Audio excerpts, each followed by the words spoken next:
Isa pong malinaw na warning ang hatid ng Amerika sa China nung ang kanilang US Defense Secretary ay pumunta sa Malacanang at kinausap si Pangulong Bongbong Marcos Jr.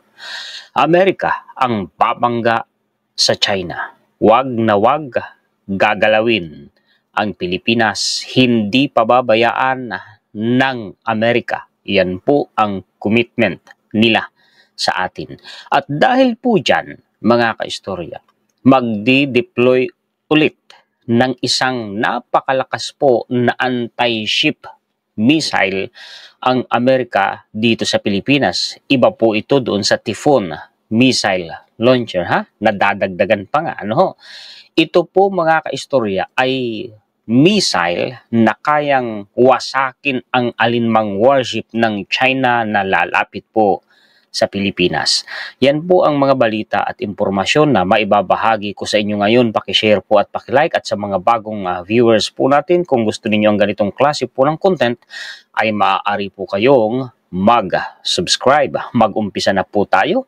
Palakihin po natin ang ating mga references. Ito po, mga kaistorya, ay si The Maritime Executive. Ang sabi po, in Manila, US Defense Secretary commits to protecting Philippines. Sa title pa lang, Protecting Philippines. May madedibang tayo ngayon na sinabi ng isang kilalang tao na tumakas sa Pilipinas.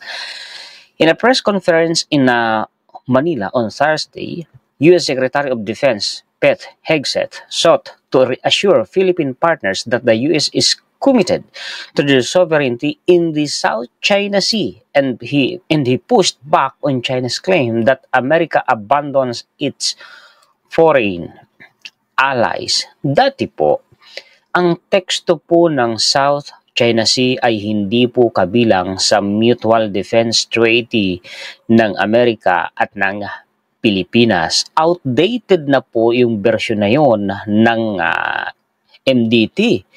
Pinalagan nga po yun ni PBBM. Sa papaano ba naman, ang nakalagay lamang dun, kung hindi ako nagkakamali, correct me if I'm wrong, ay ang mainland lamang ng Pilipinas at ang Pasipiko. Ngayon, nabahala ang Amerika sa presensya ng China dyan sa South China Sea. Hindi kasi maganda ang idudulot nun sa kalakalan sa mundo at sa seguridad at kapayapaan ng mundo. Kaya kumilos ang Amerika. Sinamantala nila, mga kaistorya, ang pagiging presidente ni PBBM, at nakikinabang din naman dyan ang Pilipinas. Sinabi ni PBBM, kailangan na pong i-improve, pag-aralan at i-update ng Amerika ang Mutual Defense Treaty natin sa kanila. Idinagdag po ng Amerika, mga kaistorya, ang South China Sea. Yan po ay mababasa doon sa 2+2 Ministerial Dialogue ng Defense Secretary, kung hindi ako nagkakamali, mga kaistorya, ng Pilipinas at ng Amerika. Pasalamat tayo kay PBBM. Magpatuloy po tayo. Basahin po natin sa ibaba. Ano po? China believes it can be combative without a credible response due to limited capabilities and a lack of U.S. commitment to come to the aid of their treaty ally. Ang paniniwala kasi ng China, mga kaistorya, iniiwanan ng Amerika ang kanyang mga kakamping bansa, lalo na itong Pilipinas umano, ay walang o kulang sa kakayahang ipagtanggol ang kanyang sarili. Dinibank mismo ng US Defense Secretary po ng administrasyon ni Donald Trump. Paano yun? Paano natin na siguro? Ito po yan. In Manila, Hegseth emphasized that President Donald Trump, literal pinangalanan, is committed to the alliance with the Philippines. Committed daw po si President Donald Trump sa kanyang alyansa sa Pilipinas. He and I, si Hegseth ang nagsasalita dito, both want to express the ironclad commitment we have to the Mutual Defense Treaty, binanggit na yung MDT, and to the partnership Economically, militarily, tingnan ninyo ha, hindi lang sa usaping militar, kundi sa ekonomiya, which our staffs have worked on diligently for weeks and months. Talaga palang tinatrabaho ng Amerika, mga kaistorya, yung kanila pong commitment sa Pilipinas. Matagal na pala nila itong tinatrabaho. Ha? Hegseth told Philippine President Ferdinand Marcos Jr., friends need to stand shoulder to shoulder to deter conflict, to ensure that there's free navigation, whether you call it the South China Sea or the West Philippine Sea. We recognize that your country has stand very firm in that location and in defense of your nation. Paano na lamang kung pro-China ang presidente? Ngayon, hindi natin namamalayan siguro na tayo unti-unti nang kung hindi man nasasakop ay baka nakokontrol na ng China. Di po ba, mga kaistorya?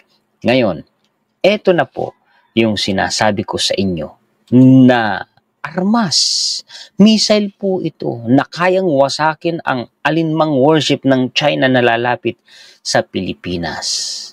Ito din po ang naniguro nito sa atin ay si US Defense Secretary Hegseth. US to provide a PH with anti-ship missile system to boost Indo-Pacific presence. Pansinin ninyo yung termino na Indo-Pacific presence. Yan yung sinasabi ko sa inyo na nakikinabang ang maraming bansa sa mundo sa foreign policy ni President Bongbong Marcos Jr. Bakit?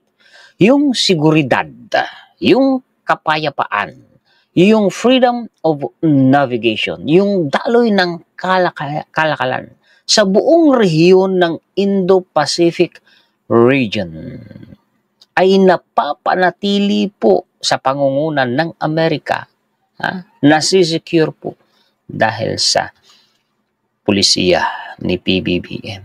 Bakit? Nababarahan kasi ng Pilipinas, ng Amerika at ng mga allied countries natin ang ginagawa po ng China at ang alinmang plano ng China kung sakali na makontrol ang buong South China Sea. Take note, ang West Philippine Sea at ang buong South China Sea hanggang dyan sa may West Pacific, hanggang dyan sa may Indian Ocean, hanggang dyan sa may Pacifico po sa gilid po ng Africa, hanggang sa Red Sea, yan po mga kaistorya ay Indo-Pacific region. Take note ulit na ang Red Sea po ay daluyan din po yan ng kalakal hanggang dyan sa South China Sea.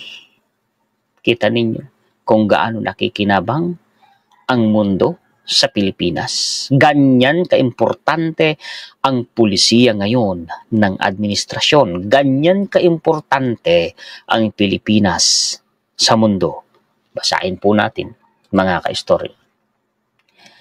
US Defense Secretary Pete Hegseth on Friday vowed to provide the Philippines with an anti-ship missile system to improve interoperability, strengthen its ability to deal with conflict and boost maritime domain awareness in the Indo-Pacific region. Nagpapalakas ng presensya ang Amerika sa rehiyon, lalo na sa Pilipinas. Pinalalakas din naman nila ang armed forces po natin, mga kaistorya. Kung hindi pa sapat ang kakayahan ng Pilipinas para i-counter ang China, nandyan ang Amerika. Sila po, mga kaistorya, ang nakahandang lumaban sa frontline. Just in case hindi man natin hinahangad. Ano po? Basahin pa natin. Hegseth gave this assurance in a press conference in Camp Aguinaldo where he talked about the transfer of the U.S. Navy Marine Expeditionary Ship Interdiction System or NMISS or Nemesis. Mas gusto kong basahin Nemesis, mas mabilis mas madali. Pero NMISS siya, mga kaistorya. Anti-ship missile po yan. Oo, napaka-powerful po yan at high-tech po yan. Lalo nang iiyak, lalo nang maasar, lalo nang mababarahan ang China. And asahan po ninyo Sa hakbang na ito ng Amerika at ng Pilipinas, asahan ninyo, lalong titindi po yung mga naratibo o yung mga paninira na umaatake sa administrasyon, umaatake sa Amerika. Natural, pumapaborihan sila sa China. Oo, yung mga umaatake na yan, yung mga naninira na yan. At dahil nga dyan meron akong ipapakita sa inyo mamaya mga ka-istorya, babasahin ko po sa inyo. Unti-untiin muna natin. Sabi po dito, ito po ay si Global Defense News. Breaking news, U.S. Defense Secretary Hegseth announces NMISS anti-ship missile deployment in Philippines to counter China. Walang ibang dahilan. Kaya tayo tinutulungan, kaya tayo pinalalakas ng Amerika sa usaping sandatahan. Wala ring ibang dahilan kung bakit po mga ka-istorya kumikilos ang Amerika ay para i-counter po ang China. Pabor sa atin yun. Yung sasabihin, nako, hindi naman. Nako, tayo ngay sadya pong dinadamay ni China sa problema Nandyan nga sila sa West Philippines, kinakamkaman tayo ng exclusive economic zone.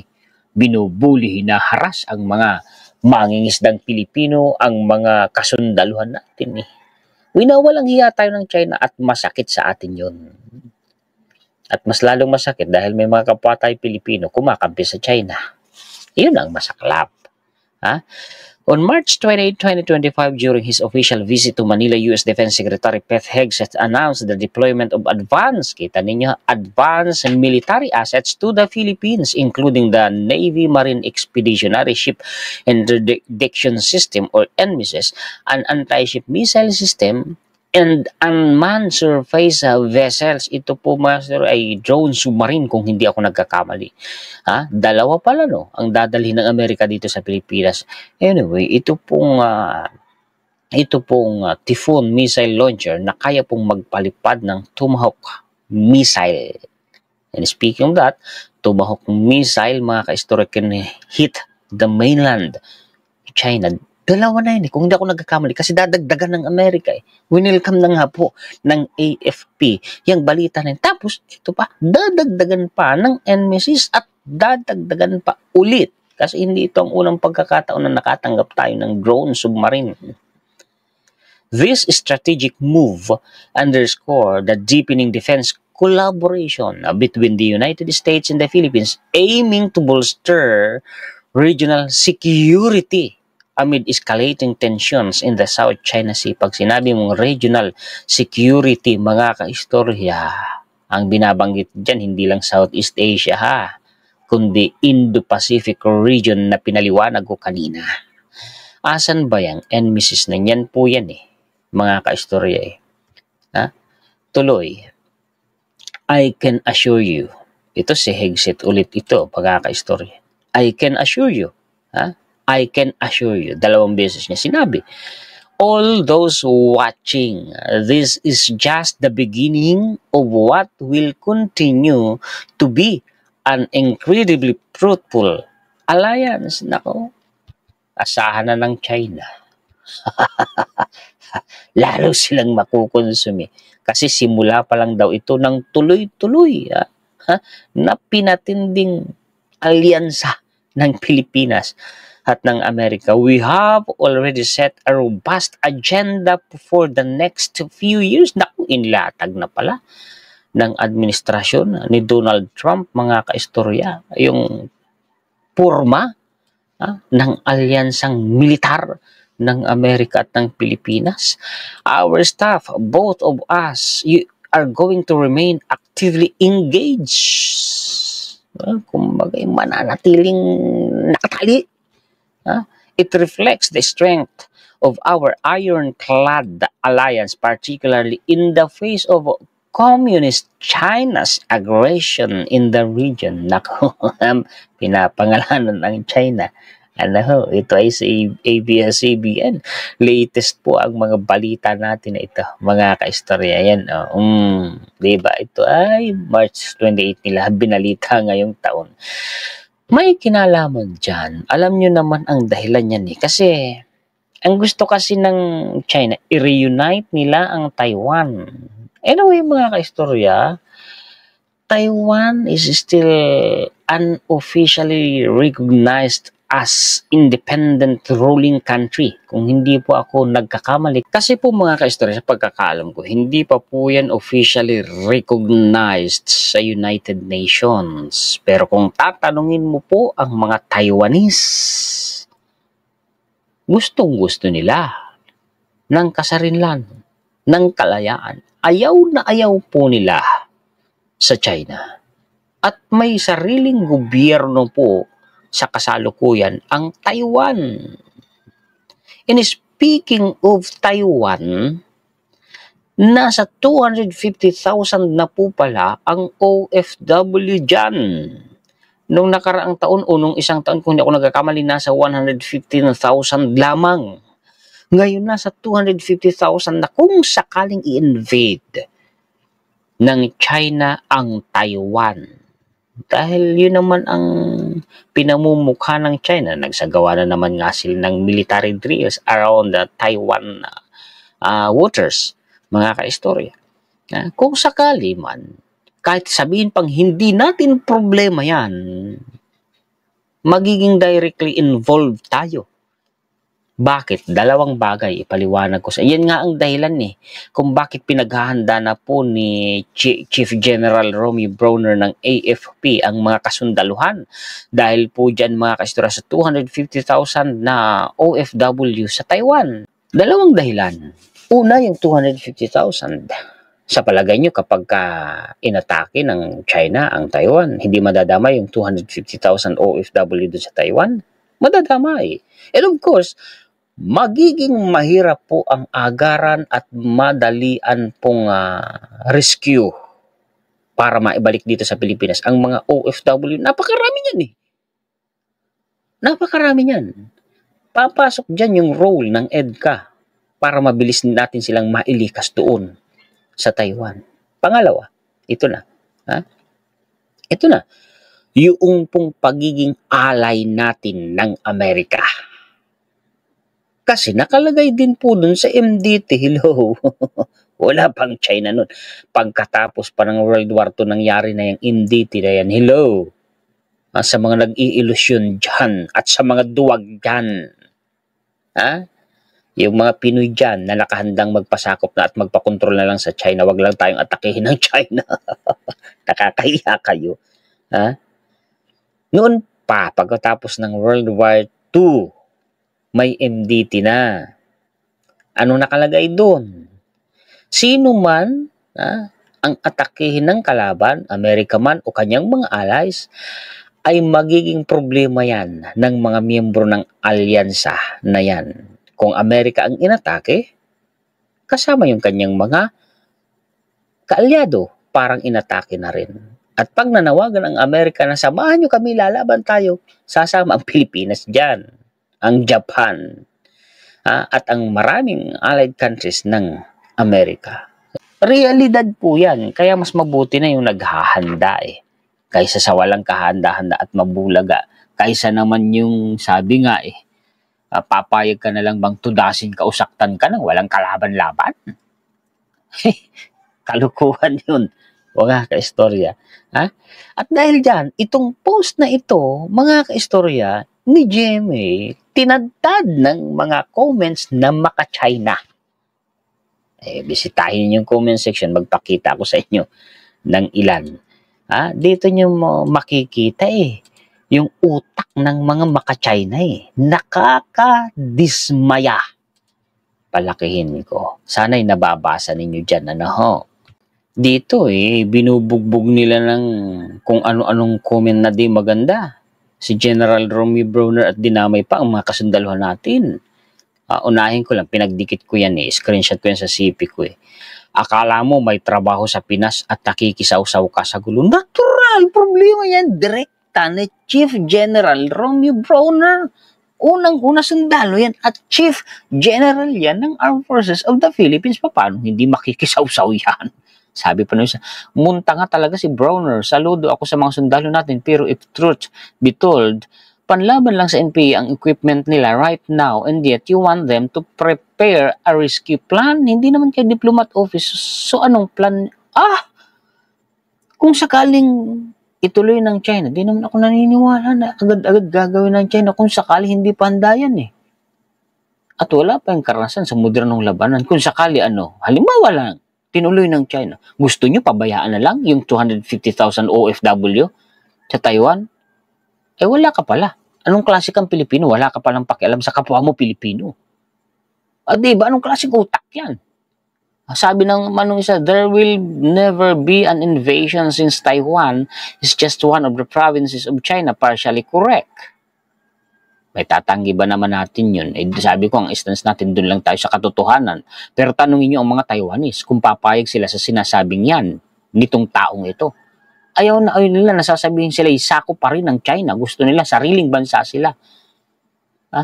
Even US recognizes the one China policy. Do not get involved in a domestic China's affairs unless you're also considering PH as a province of.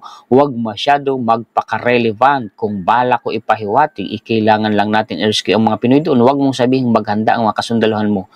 Katangahan. Ay, iwan ko sa iyo. Sadyang idinadamay tayo ng China. Nandyan nga sa West Philippine Sea. Binubuli tayo. Dyan pa lang eh. Ay, di ba? Totoo naman mga istorya. At alay tayo ni Amerika. Hello, di mo ba alam? Dami talagang mga Pinoy na ing-ing. Anong hindi maghahanda? Ang mga kasundaluhan, gusto mo yung mga kasundaluhan ng Pilipinas, manood na lang. Habang nirarat-rat din ng China, wag na lang pumalag. Subukan mo, oras na magkaroon ng invasion sa Taiwan, dyan na nila makikita ang tapang ng mga Pilipino. Kayo mga nagsisip comment na pabor sa China, ewan, baka kayo sumuksok sa laylayan ng palda ng China. Ang sabi, yung Taiwan nga, walang balita na ganyan, bagamat alam na nila yan. Hello, kulang din ito sa impormasyon. Alam na ng mga Taiwanese. Ina-expect nila, ang estimate nga nila by the year 2027 eh. Bakit ko alam? Hello, marami po akong kaibigang nagtatrabaho sa Taiwan. Nandun sila hanggang ngayon. Kaklase ko since high school. Sabi naman is, nag-iingay para maiba atensyon ng mga tao. Low moral sila ngayon. Ganun. Ewan sa inyo. Laki ng galit ni Papa Browner sa China. Siguro may masamang karanasan ito sa mga Chinese. Ututa ito ng kano. Ikaw nga, laki ng galit mo sa kano eh. Pati na sa administrasyon siguro. Kaya ganyang comment mo eh. Nag-training po yan sa USA. Oo. Laugh out loud. Tuta ng kano. Ano ang gagamitin niya pang rescue nung may kalamidad nga sa Pinas? Kulang kahit bangka nabubuhay sa ilusyon ang laking ito. Ikaw naman siguro, tuta ng Amerika. O tuta ng China. People are mocking the old man. Kayo lang. Ang mga Pilipino, majority ng mga Pilipino, proud sa kasundaluhan ng Pilipinas. Nakikita nyo na kung anong klaseng utak mayroon ang mga maka-China, mga ka-istorya. Ayan, yan ang halimbawa po. Yung mga comment na yan na pinakita ko sa inyo. Okay, tuloy po tayo. Paano natin nasabi na sadyang dinadamay tayo ni China kahit hindi natin problema ng Taiwan? Ito, isa pa itong halimbawa bukod dun sa presensya ng China dyan sa West Philippine Sea. Ayan, gumising kayo mga maka-China. Pinapasok na po tayo ng impluensya ng China, yung mga spy ng China, tinitiktika na ang Pilipinas. Paano mo sasabihin hindi natin problema yan? Na wag tayong makialam. Dinadamay tayo ng China. Bukod pa yung mga illegal Chinese nationals na nandito sa Pilipinas na talamak nga eh. Yung pang mga fake birth certificate, pati na yung pugo. Nangamba nga noon ang dating Senador Panfilo Lacson na baka dahil dyan sa pugo ay nasa 2,000 o 3,000 militar ng China na ang nakapasok dito sa Pilipinas eh. Spying. Ayan oh. Pang ilan na yan, may mahigit 10 na kung hindi ako nagkakamali na nahuli, may nadagdag na naman. 6 na foreigners, isang Pilipino undergo inquest for suspected espionage activities in Subic. At ang tiniktikan ng mga yan, mga military activities, mga warships po, dyan, sa Subic. Ayan yan, totoo yan na. Hindi naman tayo nagbubulahan dito. Kaya tingnan niyo, pagkumparahin niyo yung mga nangyayari. Yung realidad, ikumpara niyo. Kaysa sa mga naratibo nitong mga maka-China na to. Eto, NBI in surveillance footage of naval ships in alleged spies, gadgets. Kita niyo, pinicturan at vinidyoan. Ayan yun, no? At tingnan niyo, warship po yan ng Amerika. Subic pa. Nakaharap mismo sa West Philippine Sea. Military, strategically military, mga ka-istorya. Location po yan. Isipin ninyo, nagkunwari daw pong mangingisda itong mga ito para lang ma-videohan at ma-picturean itong mga warships na ito, nagpalipad pa yan ng mga drones. Kaya kayo, pagka yung mga mahihina po ang dibdib, madaling madaling mabula, madaling madala ng mga naratibo ng mga maka-China, kaganyang mga comments na yun na binasa ko sa inyo. Bawal ba akong mag-react? Bawal ba akong magpahayag ng reaction ko, kritisismo ko at opinion sa ganyang mga klase ng naratibo? Kung sila nga. Diba? Yan po ang mga balita at impormasyon na maibabahagi ko sa inyo ngayon, mga ka-istorya. Patalastas, bago po tayo matapos sa mga naghahanap po ng dekalidad, mura na hollow blocks. Mura po talaga kaysa sa iba. Diyan po sa bandang Butulan, Kabanggan at Iba, Zambales sa 7 Brillantes na po kayo bumili. Screenshot nyo ang kanilang contact number at tawagan ninyo. Discount pong malaki. Malaking discount ang naghihintay sa inyo. Makakatipid kayo ng malaki. Basta sabihin lamang ninyo na kayo ni-refer ni Juan Historiador, bibigyan nila kayo ng discount. Bukod pa kasi, una, mura kaysa sa iba ang bigay nilang hollow blocks. Tapos may discount pa. O di malaki ang matitipid po ninyo, mga ka-istorya. 3 dekada na yan sa ganyang industriya, kaya siguradong matibay. Huwag lamang ninyo ipagkamali, maraming hollow blockan po dyan. At yan po yung paunahan sila dyan Sa 7 Brillantes, ubos-ubos ang hollow block dyan kasi ang balita ko, dinig ko, ay sila yung pinakamatigas ang hollow blocks, kaya dinadayo ang totoo mga ka-istorya. Gagawin pa lamang, nagbabayad na yung mga customers nila. Kasi paunahan sila dyan, mga ka-istorya yung kalidad kasi ng hollow blocks at yung presyo ang habol natural ng mga tao. Ang kanilang lokasyon po ay along Paitan Road, Project 4, Barangay Baton-Lapuk, Butulan, Zambales. Malapit lamang po yan mga ka-istorya sa triangle intersection ng Butulan na proper. Yung kalsada na yun ay yung papuntang yung lokasyon nila, papuntang Tautog, Oro, Camara. So yan po ang mga balita at impormasyon na maibabahagi sa inyo ng inyong lingkod. Maraming salamat po sa inyong lahat ng mga sulit ka-istorya natin sa buong mundo. Shout out po sa inyong lahat.